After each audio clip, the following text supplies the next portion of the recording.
Conjugate diameters. अभी हमने diameters of ellipse पढ़ा है, उसमें स्पेशल केस है कि कॉन्जुगेट डायमीटर्स क्या है। Two diameters are said to be conjugate when each bisect all chords parallel to the others. मतलब सबसे पहले तो दो डायमीटर आपस में कॉन्जुगेट है, तो कौन से डायमीटर है? अगर पहला डायमीटर दूसरा का कॉन्जुगेट है तो दूसरा पहले का कॉन्जुगेट होगा। एक यूनिक केस रहता है। पहले हम समझते हैं कि क्या कह रहे हैं। अपन ने जब डायमीटर निकाला था, सबसे पहले हम कंसिडर करते हैं, देखो ये इलिप्स का डायग्राम देखो, इससे आपको समझ में आ जाएगा। ये देखना, ये पैरेलल कॉर्ड है ना, ये सेंटर समझ लेते हैं। देखो सेंटर से भी पास हो रही पैरेलल कॉर्ड, इनके जो मिड पॉइंट को हम मिलाते थे, राइट, तो ये डायमीटर आ गया। ये सपोज एक डायमीटर आ गया मेरे पास, ये ए डैश एक डायमीटर है, राइट। अब ये ए डैश है, ये देखो एक डायमीटर और है हमारे पास जो सेंटर से पास होने वाले सारे डायमीटर है। ये ले लेता हूँ मैं बी और बी डैश, ठीक है। तो आप देखेंगे कि ए डैश, सॉरी पहले सबसे पहले बी डैश के पैरेलल जितनी भी कॉर्ड है उसको ए डैश बाइसेक्ट करता। अब जहाँ पर देखते हैं कि ए डैश के जितने भी पैरेलल अगर कॉर्ड ड्रा करते हैं तो हमारे पास ये जो दूसरा है बी डैश उसको बाइसेक्ट करेगा। इसका मतलब है ए डैश और बी डैश कॉन्जुगेट है, ठीक है। मतलब कॉन्जुगेट डायमीटर कैसे लेना? अगर एक डायमीटर हमारे पास मिला है ए और ए डैश एक डायमीटर है, तो दूसरा डायमीटर जो सिस्टम ऑफ पैरेलल कॉर्ड लेते हैं उस पैरेलल कॉर्ड के स्लोप के पैरेलल ही सेम स्लोप का ही डायमीटर लेंगे, उसके पैरेलल ही एक डायमीटर को कंसिडर करेंगे, तो दोनों diameter A dash and B dash conjugate हो जाएंगे। आपको क्लियर है? अब आगे देखते हैं हम।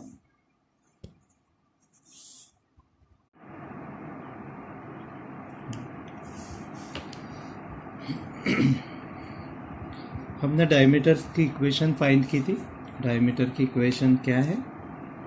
y equal to minus B square upon A square X upon M B है। देखें हम, y square is equal to minus B square upon A square X upon M. M क्या था यहाँ पर? एम जो सिस्टम ऑफ पैरेलल कॉर्ड है उसका स्लोप था। और सपोज यही ले लेते हैं अपन, इसमें कोई भी कॉर्ड है, ये है एम एक्स प्लस सी है, यहाँ पर थोड़ा ध्यान से देखें, एम एक्स प्लस सी है। तो ए डायमीटर थी इक्वेशंस, तो ये हमारे पास मिल गई है। तो सपोज ए डैश का स्लोप m1 ले लेता हूँ मैं, m1 स्लोप ले लिया। तो स्लोप क्या होगा? क्योंकि ये सी से पास हो रहा है, ए डैश सी क्या है यहाँ पर? ओरिजिन है। क्योंकि हमारे पास जो इलिप्स हम कंसिडर कर रहे हैं X square upon A square Y square upon B square is equal to 1 है, जिसका कि सेंटर 0 0 है, ठीक है। तो ए डैश का जो स्लोप होगा वो यहाँ से स्लोप मिल जाएगा आपको। तो स्लोप होगा यहाँ पर minus B square A square M, इसका स्लोप होगा, ठीक है। अब ये जो यहाँ पर एम है वो एम क्या है? ये जो कॉर्ड है, पैरेलल जो कॉर्ड है, इसका स्लोप है। और सी पैरामीटर है, सी के डिफरेंट वैल्यू के लिए।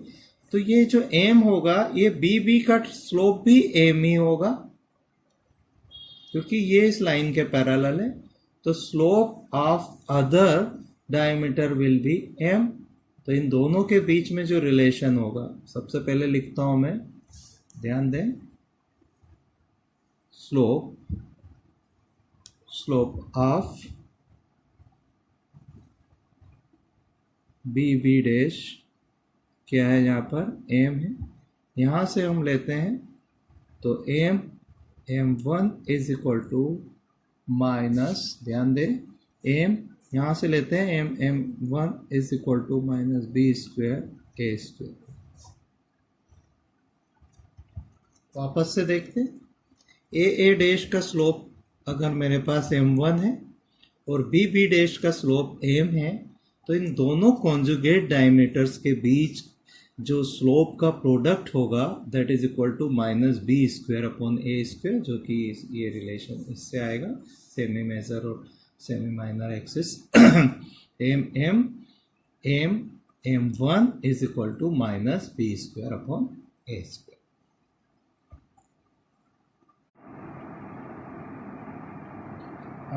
अभी हम ना जो कॉन्जुगेट डायमीटर्स होते हैं उनके जो एंड पॉइंट्स होते हैं उनकी एसेंट्रिक एंगल निकालेंगे, उनके बीच में क्या रिलेशन होता है वो भी फाइंड करेंगे। तो कंसिडर करते हैं, देखिए इसमें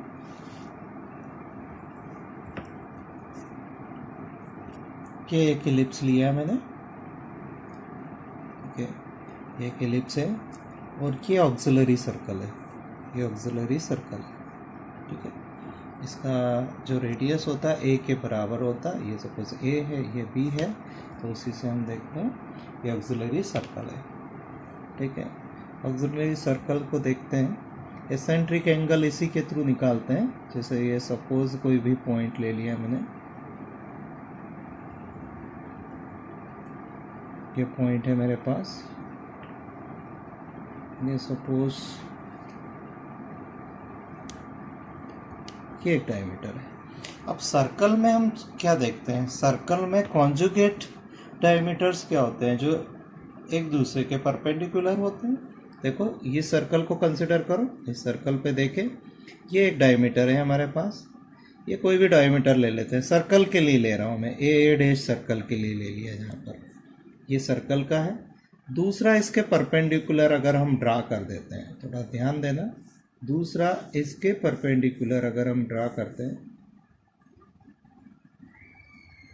ये ले लिया, ठीक है, तो ये बी और बी डैश है,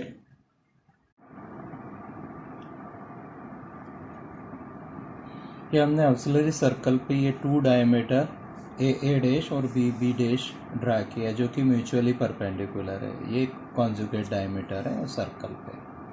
अब देखते हैं ए डैश का जो एंगल है, देखते हैं ये जो सी ए का एंगल है, हम ये फाई लेते हैं, ये सेंट्रिक एंगल हो जाएगा इसके लिए, ये सपोज हमने ले लिया फाई, ओके, ठीक है। ये ऑक्सिलरी सर्कल है, तो पॉइंट इस पे लेते हैं हम, देखो थोड़ा सा ध्यान से, इस पे म्यूचुअल परपेंडिकुलर डालते हैं तो एक पॉइंट मिल जाता है मेरे को, पी पॉइंट मिला, ये पी पॉइंट मिला, राइट, ये पी पॉइंट मिल जाता है। इधर देखते हैं हम, इससे इस एक्सिस पे भी हम परपेंडिकुलर ड्रा करते हैं,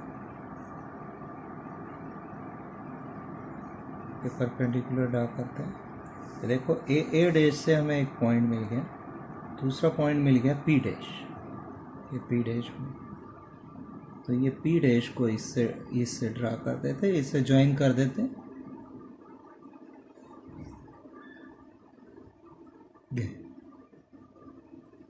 ये दोनों पॉइंट इलिप्स पे है, पी और पी डैश दोनों इलिप्स पे पॉइंट है, तो ये एक डायमीटर मिल गया जिसका एसेंट्रिक एंगल अगर हम देखेंगे तो इसका जो एसेंट्रिक एंगल है वो फाई है। तो पी के जो कोऑर्डिनेट हो जाएंगे, ये इधर लिख देता हूँ मैं, पी के जो कोऑर्डिनेट हो जाएंगे ए कॉस फाई और क्या होगा कॉमा पी साइन फाई, ये पी के कोऑर्डिनेट हो जाएंगे, क्योंकि एलिप्स तो वही है हमने जो कंसिडर किया था। एलिप्स क्या है हमारा, X square A square Y square upon B square is equal to 1 हमारा एलिप्स है, ठीक है। अब ये पी डैश के कोऑर्डिनेट क्या होंगे, तो ये पी डैश का जो है ये सी के, ये जो सी है ओरिजिन के अबाउट रिफ्लेक्शन होगा, यहाँ पर ध्यान दें, तो ये पी डैश के जो कोऑर्डिनेट हो जाएगा ये दोनों, ये फर्स्ट में है, फर्स्ट क्वाड्रेंट में, ये थर्ड में होगा, अबाउट ओरिजिन रिफ्लेक्शंस। अगर ये इसके कोऑर्डिनेट एक्स वाई है तो ये पी डैश के coordinate minus X minus Y हो जाएगा। तो यहाँ पर पी डैश के जो कोऑर्डिनेट हो जाएंगे minus a cos phi comma minus b sine phi हो जाएगा, राइट। अब बात करते हैं इसका। देखो बी एंगल, अगर ये फाई एंगल लेते हैं तो बी एंगल जो है इनके बीच में क्या होता है, ये 90 डिग्री है, इसके बीच में ये 90 डिग्री है। तो एसेंट्रिक एंगल इसका हो जाएगा अपने पास 5 + 90 हो जाएगा, ओके, राइट। तो ध्यान दें इसमें बी डैश के, या बी ले लो या बी डैश के कोऑर्डिनेट की बात करते हैं। तो इसमें बात करेंगे हम, बी ले लेते हैं, इसको बी ले लेते हैं, इसको बी डैश ले लेते हैं। तो ध्यान दें इसमें बी के जो कोऑर्डिनेट होंगे, बी के कोऑर्डिनेट हो जाएंगे, सॉरी बी के कोऑर्डिनेट तो अपने सर्कल पर है, पॉइंट तो सर्कल पर है ये, तो बी के कोऑर्डिनेट नहीं निकालेंगे हम, इससे हम पॉइंट निकालते हैं।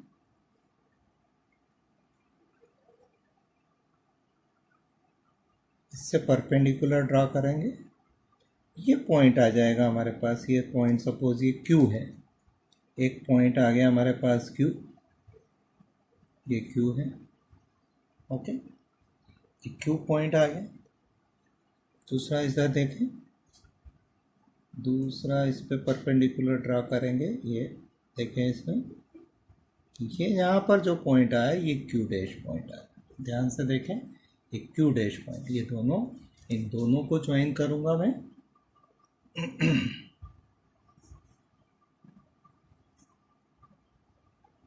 क्यू डैश ज्वाइन करूँगा।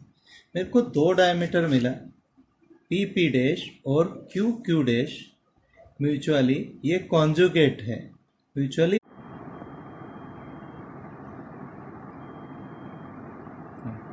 ये हमारे कॉन्जुगेट डायमीटर होंगे, P dash and Q dash है। पी के हमने एंड पॉइंट्स फाइंड कर लिए थे, पी के और पी डैश के हमने कोऑर्डिनेट फाइंड कर लिए थे। फाई आपका इसेंट्रिक एंगल है, उसी के अकॉर्डिंग हमने फाइंड कर लिए थे। थोड़ा सा ध्यान दें, हमें क्यू और क्यू डैश का निकालना, तो थोड़ा सा ध्यान दें कि क्यू पॉइंट का इसेंट्रिक एंगल 90 + 5 होगा। तो हमें क्यू के कोऑर्डिनेट होंगे, यहाँ पर लिखता हूँ मैं, क्यू के कोऑर्डिनेट हो जाएंगे हमारे पास ए कॉस 5/2 + 5 और बी साइन 5/2 + 5। तो क्यू के कोऑर्डिनेट मिल गए हमारे पास -a sine 5 comma B cos 5। ये क्यू के कोऑर्डिनेट मिल गए हमारे पास, ये क्यू के कोऑर्डिनेट हो गए।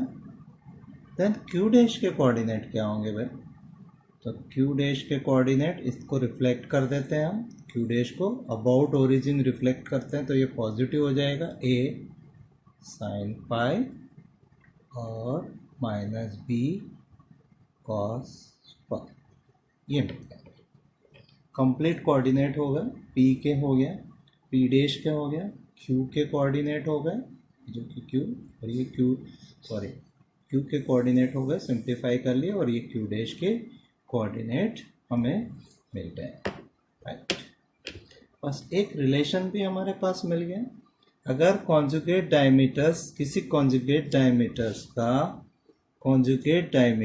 का एसेंट्रिक एंगल फाई है, तो अदर कॉन्जुगेट डायमीटर का एसेंट्रिक एंगल 5 + 5/2 होगा। ये रिलेशन भी हमें मिलता है यहाँ से।